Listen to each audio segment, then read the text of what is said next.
युक्तेन चेतसा नान्यगामिना। अगर हम नित्य निरंतर अभ्यास करें, सातु दीर्घ काल निरंतर सत्कार सेवितो दृढ़ भूमि। यदि दीर्घ काल तक आदर सहित निरंतर अभ्यास करें तो दृढ़ भूमि। फिर तो आँख खुली है या बंद है, हमारा लक्ष्य हमारे सामने रहता है। अगर हमारा अभ्यास कमजोर रहेगा तो मन अपनी रील चलाएगा। भूत का चिंतन, भविष्य का चिंतन, ऊट पटांग चिंतन, इसका एक कार्य है। हमारा अभ्यास दृढ़ होगा तो चेतसा नान्यगामिना, हमारा चिंतन अन्य जगह न जाने पावे। राधा राधा राधा। तो नाम जपते हुए भी सांसारिक कार्य बहुत प्रवीणता पूर्वक किए जा सकते हैं। मामुनिस्मर युद्ध च, भगवान ने कहा मेरा स्मरण करते हुए युद्ध करो। तो जब युद्ध करते हुए भी स्मरण हो सकता है तो युद्ध से ज्यादा भयानक कोई कार्य होता नहीं है। हम नाम अंदर अंदर स्मरण करते हुए सब कार्य कर सकते हैं। तो अभ्यास करो। जैसे कुछ दिन पहले अभ्यास में लिखना होता है राधा, फिर वो दिव्य ज्योतिर्मय तेजो में हमारे नेत्रों के सामने रहता है। अभ्यास परिपक्व हो जाने के बाद तो हम जैसे आपसे बात कर रहे हैं तो आपके चेहरे में हमें नाम दिखाई दे रहा है। तो हम नाम से कभी अलग नहीं होते, हर समय नाम से बात कर रहे हैं जबान से, वो आंतरिक चिंतन के साथ राधा नाम आपके चेहरे पर हम लिख रहे हैं, इसलिए कभी नाम से बिलग नहीं रह सकते। तो हम ये अभ्यास करें। किसी से बात करें, उसको बोलने दें ज्यादा, अपने कम बोलें, बहुत सही उत्तर दें, सही वार्ता करें, कोई झूठ ना हो, किसी का अहित ना हो, कोई अमंगलकारी शब्द ना हो, और बार बार नाम। तो आप एक गृहस्थ में होते हुए भी एक अच्छे साधक हो जाएंगे। और नाम से लोक परलोक सब पुष्ट हो जाता है। ज्ञान, वैराग्य, भक्ति जो चाहो सब जागृत हो जाती है। हमारा संसार का चिंतन छूटे तो हमें आत्मिक शक्ति मिलती है। देखो 6 घंटे जब आप नींद में शयन करते हैं तो क्या होता है, आपको एक नवीन बल मिलता है ना। इंद्रियां एक नवीन बल का अनुभव करते हैं ना। क्यों? सोने में क्या बल मिला? संसार का चिंतन छूटा। 6 घंटे संसार का चिंतन छूटा तो 24 घंटे ऊर्जा शक्ति। और अगर जागते हुए संसार का चिंतन छूटकर परमात्मा का चिंतन करते हुए, फिर क्या कहना, फिर तो सतरति सा लोकांतार्यति, वो स्वयं तर जाता है, लोगों को भी तार देता है। तो इसलिए हमारा मनुष्य जीवन भगवत प्राप्ति के लिए मिला है। कम से कम हमसे ऐसे कर्म ना हो कि हम सुअर कुत्ता बने, हमसे ऐसे कर्म बने कि हमें फिर मनुष्य जन्म मिले और हम अपने राष्ट्र की सेवा करें, समाज की सेवा करें और भगवान का चिंतन करें। ऐसा हमें सौभाग्य मिले, क्योंकि बहुत दुर्लभ मानव देह है। किसी भी योनि में नवीन कर्म करने की स्वीकृति नहीं है। 83,99,999 योनियों में एक भी योनि नहीं जिसमें क्रियमाण किया जा सके, वो केवल मनुष्य योनि में है। अब आप अच्छा से अच्छा कर्म करके भगवान को प्राप्त हो सकते हैं, बुरा से बुरा कर्म करके भूत प्रेत बन सकते हैं, नाली के कीड़ा बन सकते हैं, नारकी योनियों को प्राप्त हो सकते हैं। इसलिए हमें चाहिए कि हम सही कार्य कर पाएं। इसके लिए हमारी बुद्धि शुद्ध होनी चाहिए। शुद्ध बुद्धि करने के लिए हमारा आहार शुद्ध हो, हमारे आचरण शुद्ध हो, तो हमारी बुद्धि शुद्ध हो, और साथ में नाम जप कर रहे हैं तो हमारे अंदर ज्ञान विज्ञान का स्फुरण होगा, हमारा मंगल हो जाएगा। अभ्यासरत रहो, जितना अभ्यास बढ़ाओगे उतना ही मन टिकने लगेगा। देखो पहले 1 मिनट भी नहीं टिकता था, अब 1 मिनट तो टिकने लगा। तो मतलब हम अपने शत्रु पर काबू पा रहे हैं। जो हमें 100% माया में लगाया था, कुछ % तो भजन में लगने लगा मन।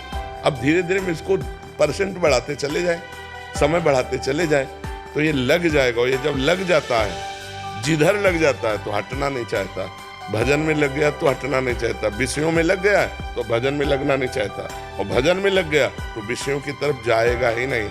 नारायण हरि भजन में 5 अनुस्वाद, विषय भोग, निद्रा, हंसी, जगत प्रीत, बहुबात, ये सब छूट जाता है, अपने आप छूट जाता है। सिमरजीत सिंह जी, राधे राधे महाराज। राधे राधे महाराज। महाराज जी, गुरु ग्रंथ साहिब जी कहते हैं, भई परापति मानुख देहुरिया गोविंद मिलन को यह तेरा बयोरिया। महाराज जी, यह मेरा मन माया के बाजार में खेलने को करता है। जो मनुष्य शरीर प्राप्त हुआ है गोविंद की प्राप्ति के लिए, पर मन माया के बाजार में खेलना चाहता है, इसी को तो रोकना है। नाम जप के द्वारा, मंत्र जप के द्वारा, गुरुवाणी के गायन के द्वारा, संत सेवा के द्वारा, समाज सेवा के द्वारा, और ये सब सेवा गुरु को समर्पित, भगवान को समर्पित, उसके फलस्वरूप मेरा मन शांत होने लगेगा। मन चंचल तब तक रहता है जब तक उसमें पाप रहता है, और जहाँ मन निष्पाप हुआ तो शांत स्वरूप हो जाएगा। हमारे भगवान का स्वरूप जानते हो, शांताकारम, भगवान को कहा गया ना शांताकारम। तो इंद्रियाणाम मनश्चास्मि, भगवान ने कहा इंद्रियों में मैं मन हूँ। तो जब मन निष्पाप हो जाएगा तो क्या बन जाएगा भगवान? मन शांत हो जाएगा। तोरा मन दर्पण कहलावे। जो हमारे मन में ही भगवान बसे हैं, मन में ही वृंदावन है, मन में ही विश्व है। अब मन में तुम क्या देखना चाहते हो? संसार, तो संसार देख रहे हो। भगवान देखना चाहते हो तो भगवान देख लो। पूरी साधना किसके लिए है? मन के ठीक करने के लिए, और कुछ नहीं। जो आत्मा है उसको थोड़ी ठीक करना है, वो तो निर्मल अकाल पुरुष है, उसको छोड़िए। मन को ठीक करने के लिए साधना है। तो मन माया में जैसे खेल रहा है, तो इसको अभ्यास के द्वारा सुधारा जा सकता है।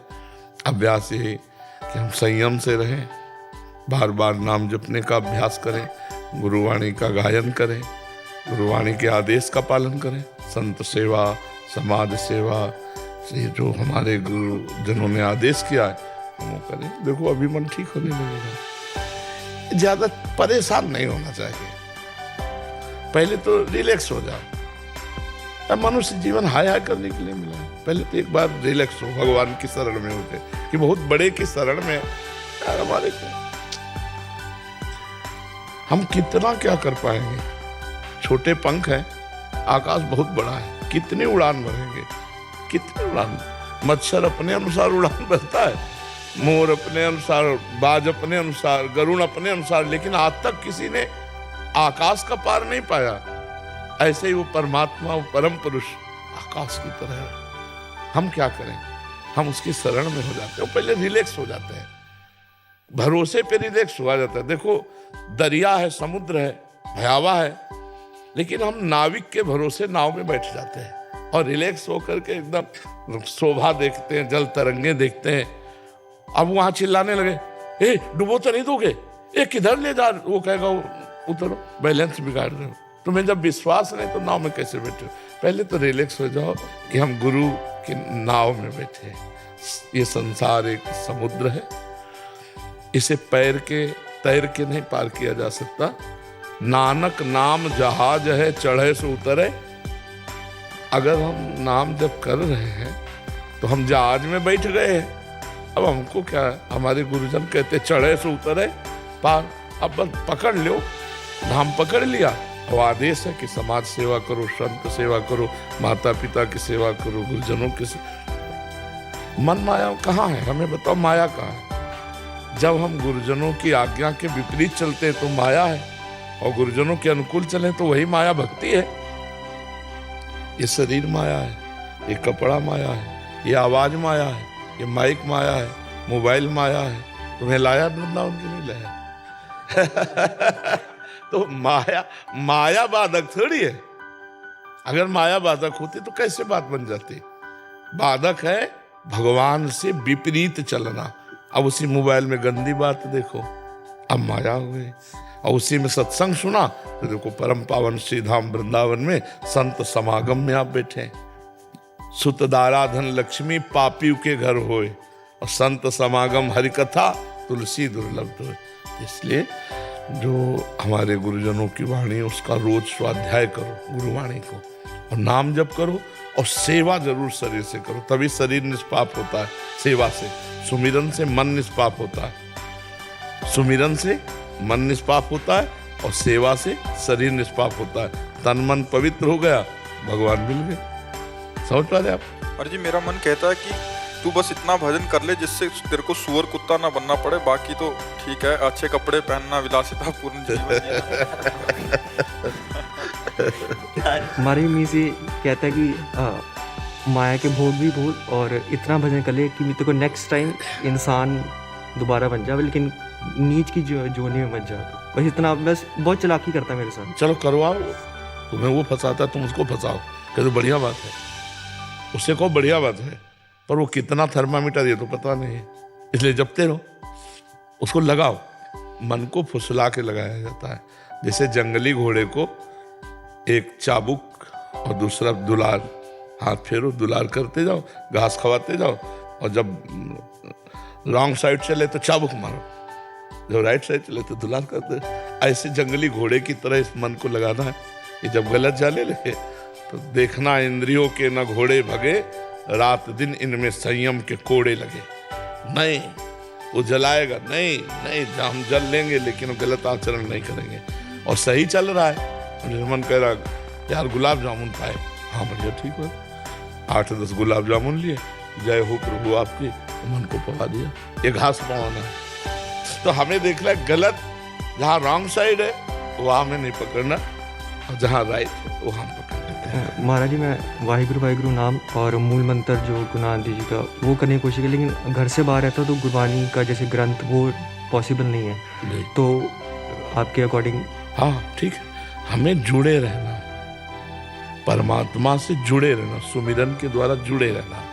सब नाम परमात्मा, वाहिगुरु नाम परमात्मा, वाहिगुरु नाम श्री कृष्ण का है, श्री कृष्ण का नाम वाहिगुरु है। अभी गुरुवाणी लाए थे, हमें दर्शन कराया गुरुवाणी में, अपने पास रखी होगी, हाँ लाए थे। वाहिगुरु का अर्थ जो है उसमें लिखा था कि वाहिगुरु का मतलब परमात्मा, परमात्मा मतलब श्री कृष्ण, वाहिगुरु परमात्मा। तो अगर हम वाहिगुरु वाहिगुरु वाहिगुरु तो हम परमात्मा जप रहे हैं, हम श्री कृष्ण जप, तत्व तो एक है ना। तो चाहे राम राम जपो, चाहे वाहिगुरु जपो, चाहे श्री कृष्ण जपो, जो कहो बात समझो, उसके नाम अनेक है, कोई भी नाम ले लो वो परम। वाहिगुरु मतलब परमात्मा, जैसे वाहिगुरु का खालसा, वाहिगुरु की फतेह, मतलब सब कुछ वाहिगुरु का ही है। खालसा किसी एक छोटे शब्द का नहीं नाम है, संपूर्ण चराचर जगत वाहिगुरु का है, और जो वाहिगुरु का हो गया उसकी फतेह हो गई, वो काम क्रोध लोभ मोह मद मत्सर सब पर विजय प्राप्त कर लिया, तो वाहिगुरु नाम परमात्मा का है। जब कोई हमसे वाहिगुरु कहता है तो बहुत प्रसन्न होकर कहते हैं वाह गुरु वाह गुरु, बाजी मार दी गुरु। जैसे वाहिगुरु तो हम अंदर से कहते हैं वाह गुरु वाह गुरु वाह गुरु। आपने पार लगा दिया, ले तो सड़ते होते माया में, नहीं सड़ते होते। अब लेंद्र जी, महाराज जी, राधा वल्लभ श्री हरिवंश। गुरुदेव, मेरी अल्प बुद्धि में ये विचार स्फुरित होता रहता है कि चिदानंद स्वरूप प्रभु जब मनुष्य रूप में अवतरित होते हैं तो हम सभी के उद्धार के लिए प्रकट लीला करते हुए क्या विरह या पीड़ा की सच्ची अनुभूति करते हैं, जैसे कि हम सभी करते हैं। ये सोचकर हमें कष्ट होता है कि किसी तरह से संतुष्टि नहीं मिलती। गुरु जी, इनका कहने का मतलब जैसे लीला कर रहे हैं ऐसे, तो उस समय उनको कष्ट हो रहा है क्या? चूंकि भगवान सच्चिदानंद है तो जो भी करते हैं वो सत्य ही होता है, तो उस समय सत्य भाव से भावित होकर वो ऐसी पीड़ा से युक्त है। भगवान वैसी ही पीड़ा से युक्त है। सत्य है ना, भगवान की लीला नाटक नहीं होती, त्रिकाल सत्य होती है। अभी देखना चाहो और आप में भजन शक्ति हो तो अभी देखोगे भगवान उसी तरह है, जैसे त्रेता में उतार लिया, द्वापर में उतार लिया, ऐसे अब भी वृंदावन में लीला हो रही। पर हमारे लिए वो नेत्र मिलने चाहिए, वो हृदय नेत्र मिले, प्रेम नेत्र मिले, तो हम देख पावे। इन माया जनित नेत्रों से त्रिगुण माया का केवल खेल देख सकते, भगवान का नहीं। भगवान के देखने के लिए, दिव्य लीला के लिए दिव्य नेत्र चाहिए। वही ऋषि मुनि भजन से प्राप्त करते हैं, रात दिन भजन में डूबे हुए, भगवान कृपा किए, ज्ञान नेत्र खोल दिए, प्रेम नेत्र दे दिए, उसी से वो बैठे बैठे सब कुछ देखते रहते हैं। समझ पाए? उसको सुन, मतलब सोच करके हम, मतलब अंदर पीड़ा जैसे आनी चाहिए। ये पीड़ा तुम्हारे मंगल के लिए होगी। अगर तुम्हें पहले पीड़ा नहीं आती थी, पर राधा नाम लगभग 1.5 वर्ष से जप रहे हैं। आपके अनुशासन में अनुभव कर रहे हैं, आपके अनुशासन को। जी जी। किंतु गुरुजी, कभी कभी पूर्व में किए गए पापों की, मतलब जैसे इस स्मरण होता रहता है। नहीं, उनको काटो, उनको काटो। वो अज्ञान के द्वारा हुई जो गलतियां हैं उनको काटो। ना अच्छा मानो ना बुरा, वो कट जाएंगी। जैसे आप भजन कर रहे हो, तो आपकी स्मृति में कोई बात आ रही, बस वो चलने दो, तुम रोको मत और उसको प्रिय मत समझो। प्रिय बातें आ रही तो प्रिय मत समझो, अप्रिय बातें आ रही तो अप्रिय मत समझो, वो अपने आप डिलीट हो जाएगा। अप्रिय माना तो रुक जाएगा और प्रिय माना तो रुक जाएगा, और वो डिलीट होना ही अनिवार्य है। वो नष्ट हो जाएंगे तब हमारे हृदय में नई लीला सृजन होगी भगवान की। अब जो इस समय चल रही है आपका चिंतन, आपका भाव यही गाढ़ हो जाएगा तो आप रोने लगोगे। एक बार महाप्रभु चैतन्य देव को तीर्थ यात्रा में थे तो एक सीताराम जी के उपासक ने निमंत्रण दिया कि महाराज हमारे, तो इतने अकिंचन फटे पुराने कपड़े उनके, ऐसे महाप्रभु बहुत द्रवित हुए और कहा जरूर। तो उन्होंने कहा 11 बजे कल 11। तो उस घर गए जब उसके तो रोने की आवाज आई, तो अंदर गए, देखा कोई नहीं, केवल वो अकेले बैठे रो रहा, कोई था ही नहीं। तो महाप्रभु ने कहा क्यों रो रहे हो? तो और बड़ी जोर से रोने लगे। बोले सिया जी को रावण ने अपहरण किया, उसने हमारी माता को छुआ, उसने क्यों ऐसा किया? और बड़े चिल्ला के महाप्रभु ने कहा सियाजू का स्पर्श ही नहीं किया। जो सियाजू थी वो अग्नि में विराजमान हो गए। सियाजू की छाया को रावण ने ले, जो बहुत समझाया और ग्रंथ ला के प्रमाणित, तब उसकी भावधारा में आया, फिर रसोई बनाई, महाप्रभु को पवाया। भक्तों के भाव होते हैं, डूब गए। एक भक्त को देखा तो गीता जी को ऐसे लिए हुए बस रो रहे थे। तो गीता में कोई भाव रोने वाला तो है नहीं, गीता तो ज्ञान गंगा है, उसमें रोने वाला तो कोई भाव है नहीं। तो देखा कि किस बात से रो रहे, तुमसे पूछा कि गीता में तुम्हें ऐसा क्या दिखाई दे रहा कि तुम रो रहे हो? तो उन्होंने कि हम जब गीता खोलते हैं तो मुझे दिखाई देता है कि अर्जुन ऊंचे स्थान पर बैठे हैं और भगवान जहाँ अर्जुन की पादुका है वहाँ सारथी बने बैठे हैं, तो रोना आता है कि तुम कितने कृपाल हो, अपने भक्त को कितने ऊंचे पद पे और आप कहाँ बैठे हो, भगवान सारथी बने बैठे हैं। भाई ये देखकर मुझे रोना आता है। अब अलग अलग भक्तों के भाव है, वो बल गीता लेके ऐसे रोते ही रहते थे कि भगवान कितने कृपाल हैं। तो ये भाव हैं भक्तों के, ये अपने भाव कहीं ज्यादा व्यक्त नहीं करने चाहिए, इनको छुपा ले तो बढ़ते चले जाते हैं, फिर एकांत में रोना आने लगेगा, असहनीय हो जाएगा, ऐसा कैसे हुआ, ऐसा वो धीरे धीरे लीला में प्रवेश होने लगता है, उसका हृदय पवित्र हो जाता है। बड़ी कृपा है गुरु जी, आपकी कृपा से संभव है, हम अधम नहीं है। अंदर इसको गुप्त रखिएगा। हमारी प्यार का असली स्वरूप क्या? अपने प्राणों को भी समर्पित करके जिससे प्यार किया जाता है उसे सुख देना, सुख लेना नहीं। सुख देवे को चाव चित, सब सोहित निष्काम, इसे प्यार कहते हैं। सुख देवे को, सुख देने का ना, कहाँ है ऐसा? सुख देने का चाव कहाँ है? सुख लेने का चाव। प्रभु जी, जो माता पिता हमसे करते हैं वो भी सब आता है।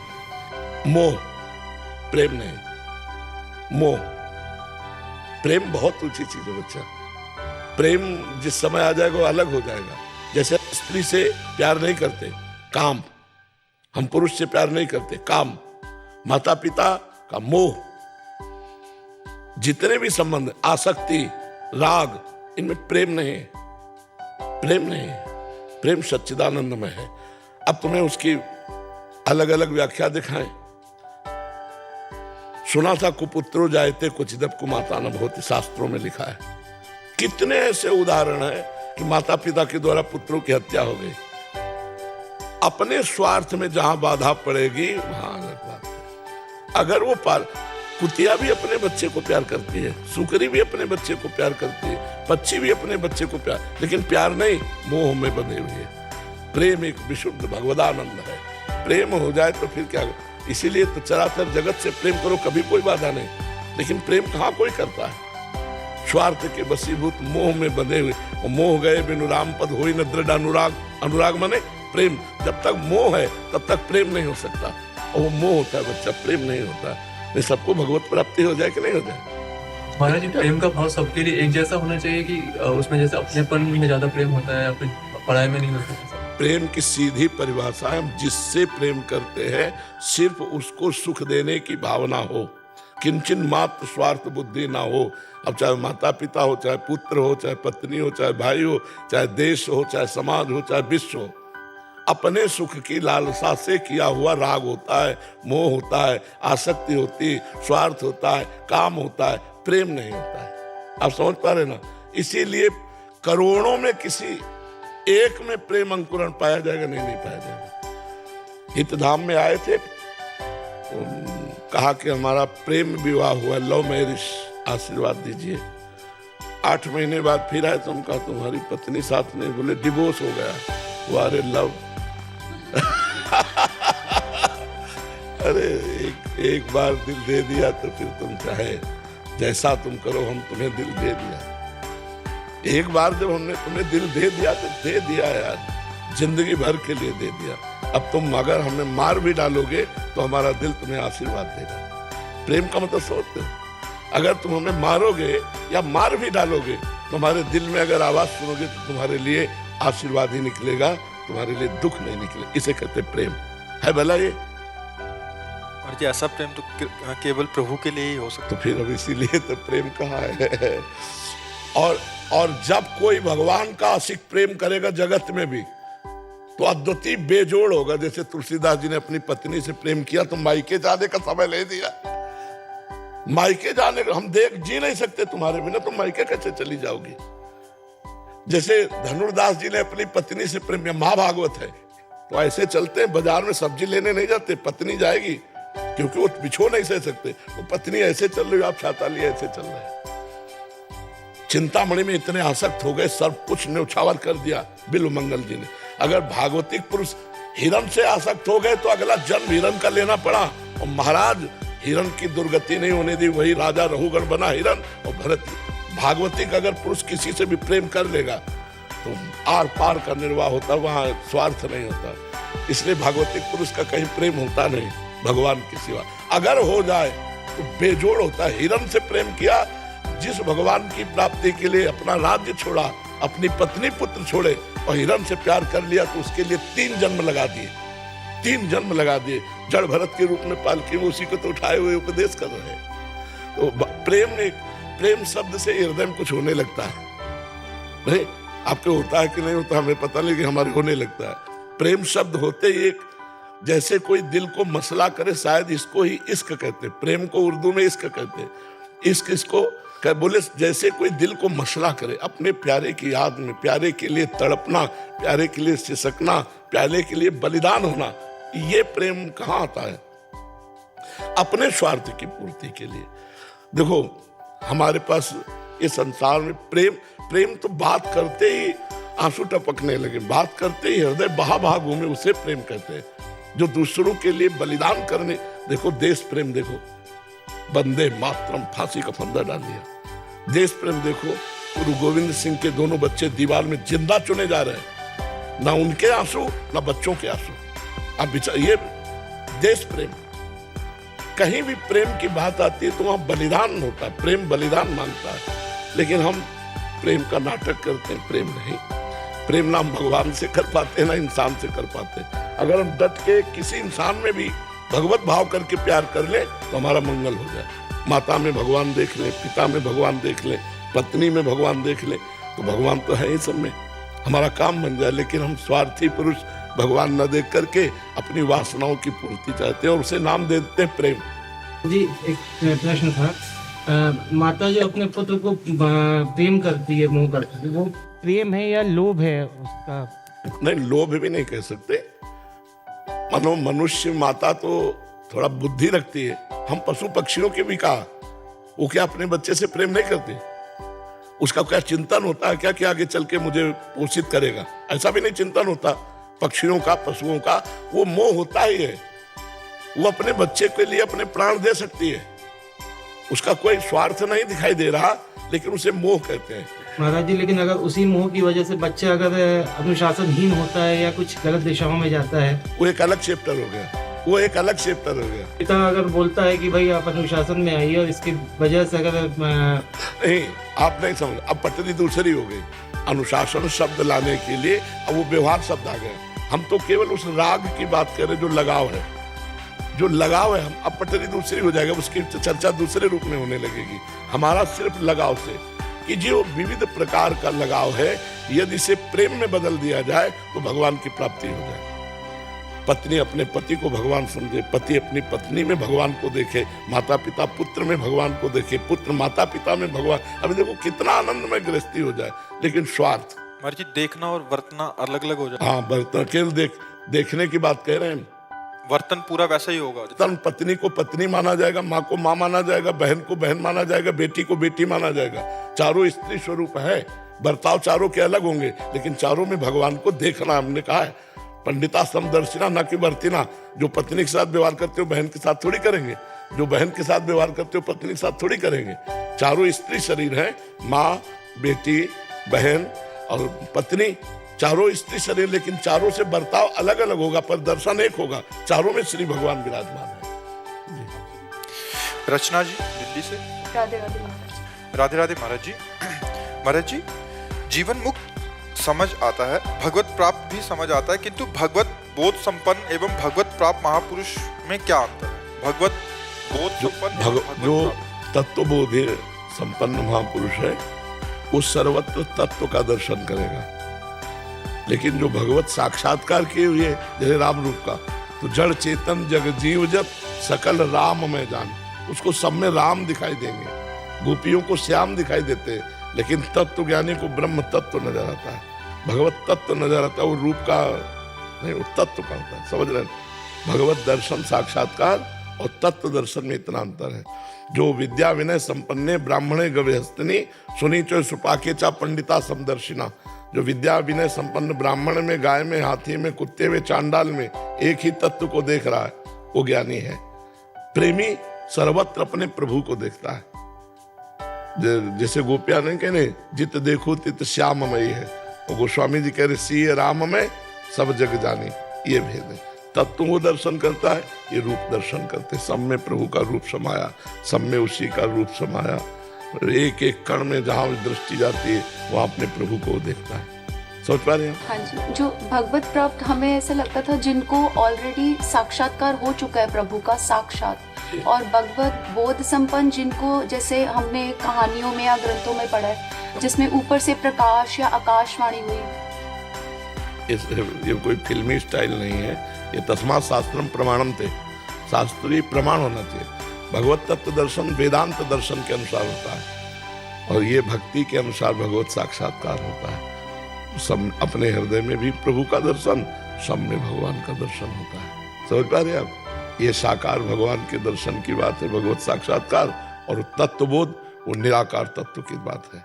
वो सर्वत्र व्याप्त है बिजली की तरह, उसका कोई नाम नहीं, कोई रूप नहीं, सर्वत्र एक ही तत्व है, और इनका नाम है और रूप है। बोले मेरे राम जी सब में विराजमान, मेरे श्याम जी सब में विराजमान है, घनश्याम जी सब में विराजमान। समझ रहे ना आप? तत्व वही है, बात एक ही है, लेकिन एक निराकार तत्व का दर्शन सर्वत्र करता है और एक साकार प्रभु का दर्शन करता है। तो उसे कहा गया भगवत साक्षात्कार, उसे कहा गया तत्वबोध। तत्वबोध मोक्ष पदवी, भगवत साक्षात्कार प्रेम पदवी। अपने प्रीतम के रूप में रूप छके घूमत रहे, तन को तनिक न भान, नारायण दृग जल बहे यह प्रेम पहचान। प्रभु की रूप माधुरी चिंतन में, और वो तत्व चिंतन में। सर्वत्र एक ही तत्व है, शांत हो। जी एक ही महापुरुष को दोनों अनुभव हो सकते? नहीं, एक समय में नहीं हो सकते। अब वो जैसे तत्वबोध हो गया, अब अगर वो चाहे तो वो प्रेम मार्ग में जा सकता है। चाहे, पर चाह मिटी तभी तो तत्वबोध हुआ, तो चाह होती नहीं। अब ऐसे स्वाभाविक भगवान कोई रूप का आकर्षण कर दे, जैसे मधुसूदन सरस्वती जी तत्वबोध में स्थित महापुरुष है, और भगवान जी मुरली मनोहर ने अपना रूप दिखाया तो कहने लगे बंसी विभूषित करा नव नीरदाभात पीताम्बरा दरुड़ बिम्फला दरुष्टात पूर्णेन्द्र सुंदर मुखाद दरविंद नेत्रात कृष्णात परम किमपि तत्व महम न जाने। कृष्ण से भी कोई बढ़कर तत्व है ऐसा मैं नहीं जानता। और पहले तत्वबोध में थे तो तत्व बताया ना कि कृष्ण से बढ़कर कोई तत्व है, मैं ऐसा नहीं जानता। अब उनके चित्त को श्री कृष्ण रूप ने आकर्षित कर दिया। महाराज जी तत्व का पूरा ज्ञान तो, हाँ पूरा तत्व का ज्ञान तो होता है। महाराज जी जैसे आप बनारस में थे तो वहाँ बोध और ज्ञान दोनों हुआ महाराज जी। अब आप इस ये वाले क्षेत्र में अपने पूर्णता हासिल किए, तो वो अनुभव तो है ही महाराज। हाँ, पर हमें ज्यादा परेशानी इसलिए नहीं पड़ी कि हम भगवान शिव के साकार रूप की भी उपासना में रुचि रखते थे।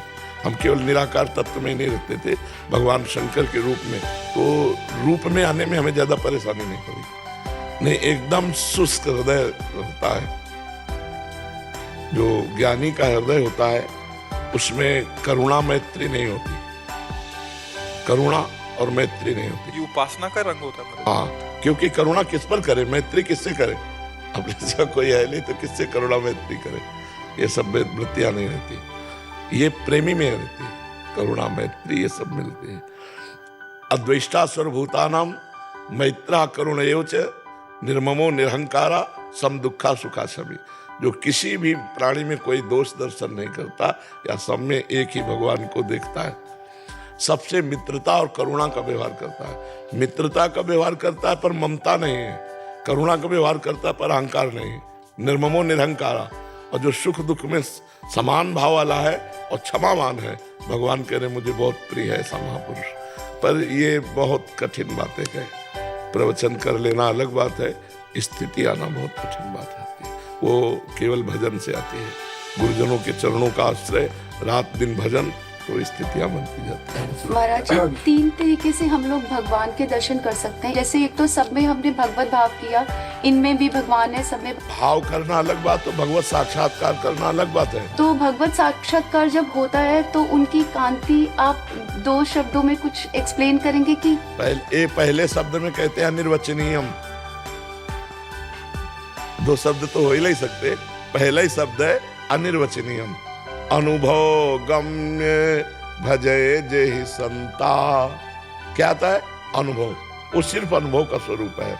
जो भी वर्णन किया जाता है वो बाहरी बात होती है। जैसे हमने कहा हमारे प्रभु की नवीन जलधर कांति, तो क्या नवीन मेघ की कांति जो प्राकृतिक बादल है वो चिदानंदमय कांति से जोड़ा जा सकता है क्या? जैसे वर्णन आया राम जी का रूप कैसा, बोले केकी कंठाव नीलम, जैसे मोर के गले की कांति। तो क्या मोर के गले की कांति देख ली तो राम जी की कांति देख ली क्या? नहीं, राम जी का चिदानंद रूप है। चिदानंद में देह तुम्हारी विगत विकार जान अधिकारी, और मोर प्राकृतिक है। तो 13 रूप कहते नहीं आ रहे। जैसे ही हरिवंश कछुक जस गावे, आपका रूप कहने में नहीं आता, वाणी की सामर्थ्य नहीं कि आपका रूप वर्णन कर सके। फिर भी वाणी को पवित्र करने के लिए प्राकृत शब्दों को जोड़ करके उनके रूप की कल्पना भावना ऐसे की जाती है। बकाया वो अनुभव गम्य है, वाणी की सामर्थ्य नहीं कि बोल सके। बोले कैसे भगवान के नेत्र हैं? कमल दल। तो क्या कमल दल को देख लिया तो भगवान के नेत्र देख लिए? प्रियाजू के नेत्र कैसे? बोले खंजन मीन मृगज मद में तत् कहा कहो नैनन की बातें।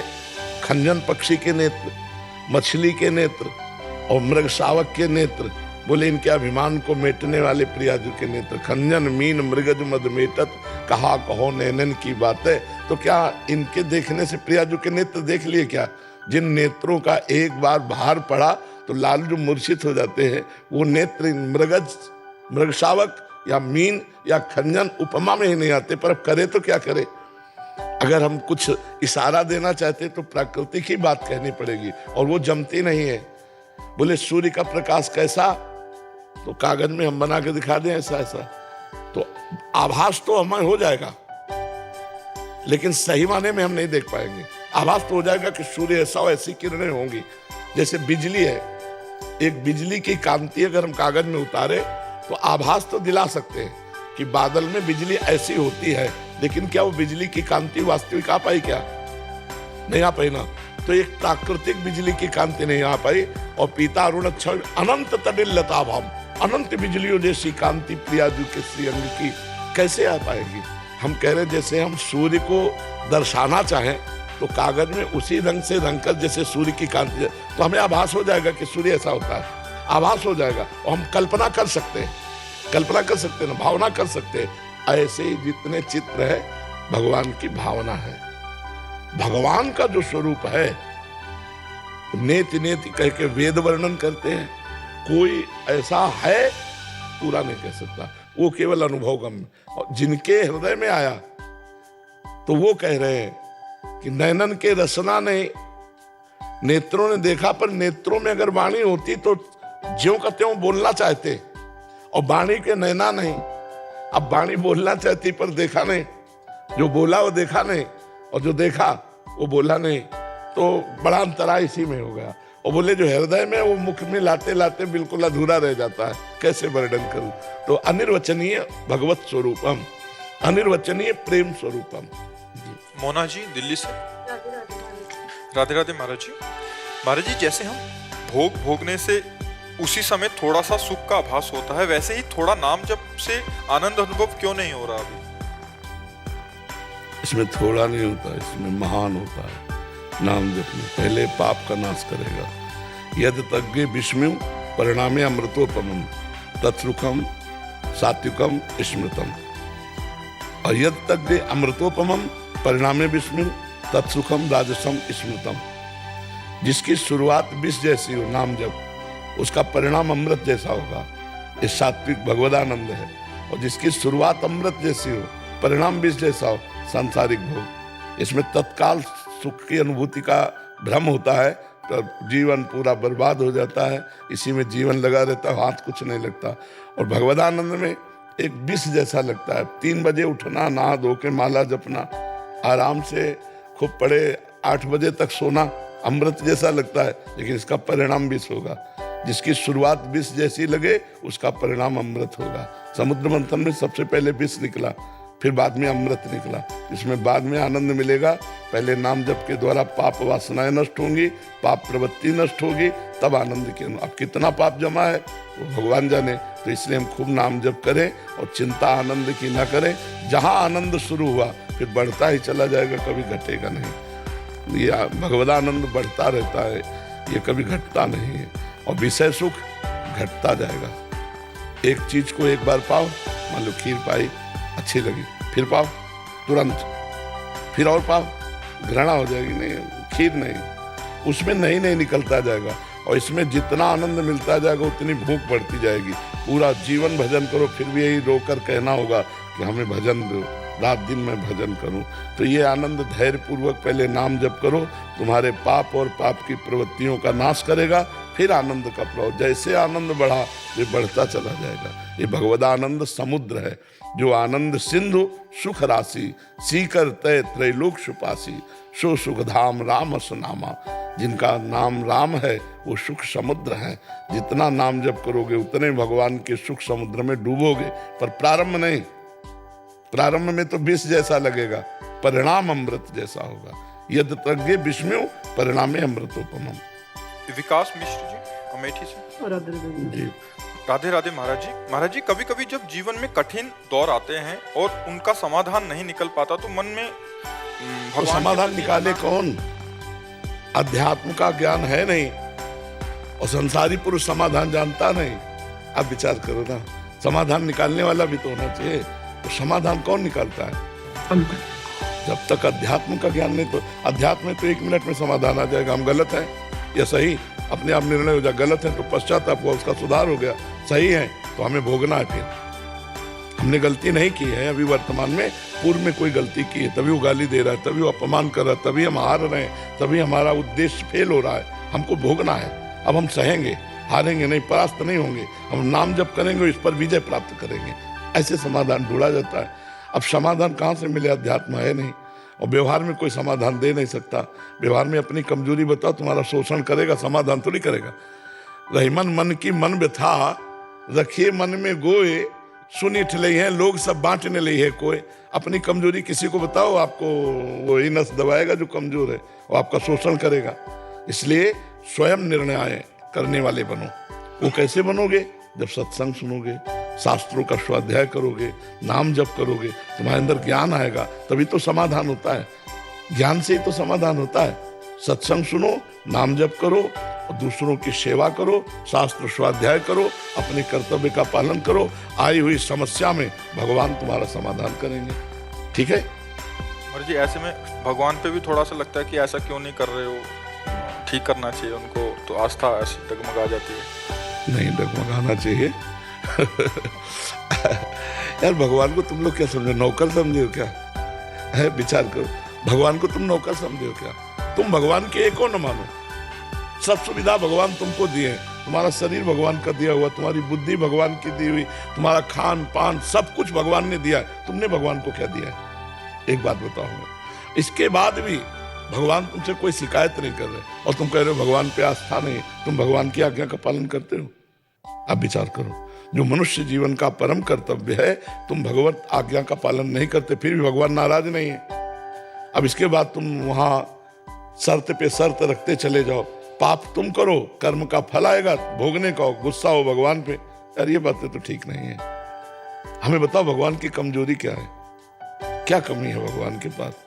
हमें नहीं समझ में आता है। हाँ, अवश्य में भोक्तव्यम कृतम कर्म शुभाशुभम, जो हम कर्म करेंगे उसका हमको भोगना पड़ेगा, ये सिद्धांत है।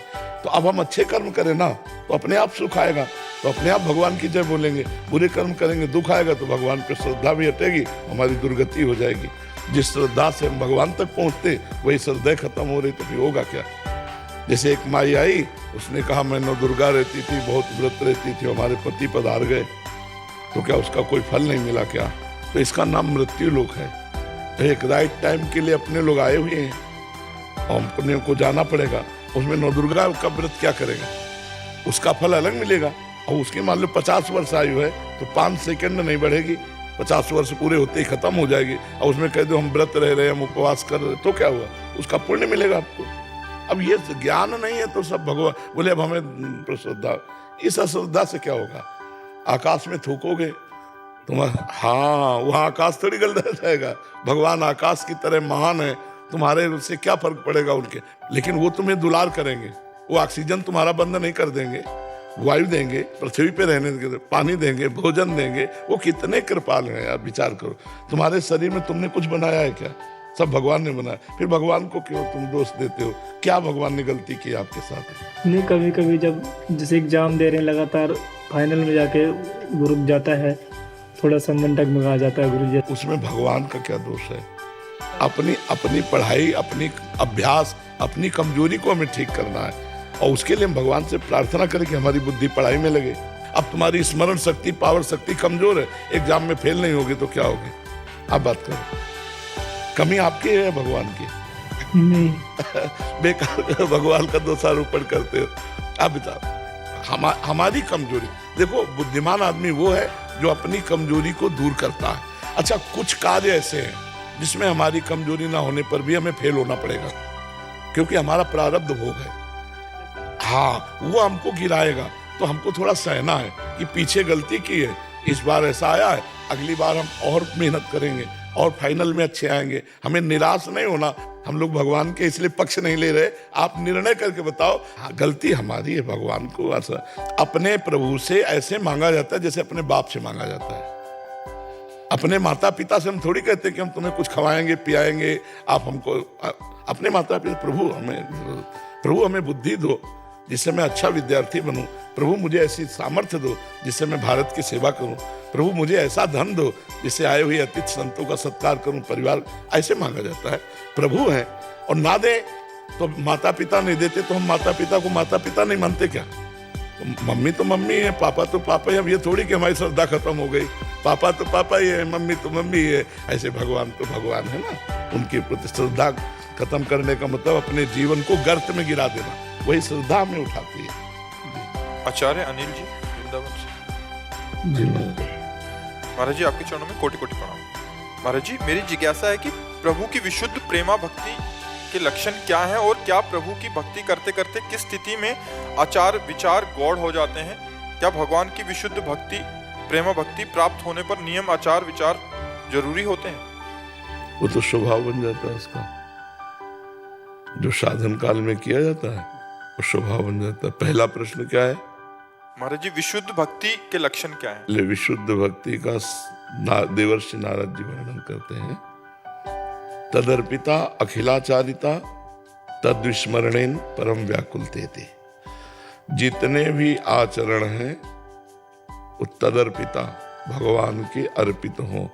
श्री कृष्ण अनुकूलेन प्रतिकूलस्य विसर्जनम।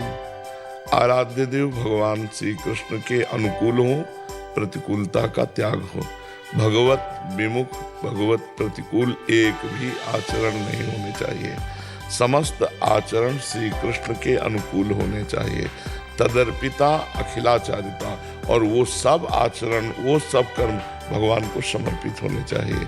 ये तो कर्म परंपरा। लेकिन निरंतर इसमें स्मरण भी चलता रहे। महामनुष्मर युद्ध जैसे तो निरंतर स्मरण चलता रहे। और अगर जरा भी मिनट भर के लिए वो भगवान को ऐसा लगा भूल गए क्या, तो जैसे मछली को जल से बाहर निकालो तो तड़पने लगती है, ऐसे वो तड़पने लगता है। तद विस्मरणे परम व्याकुलती, विस्मरण मात्र होने से परम व्याकुलता होती है। त्रिभुवन की राजलक्ष्मी देने पर भी जो आधे पल के लिए अपने प्रभु का स्मरण न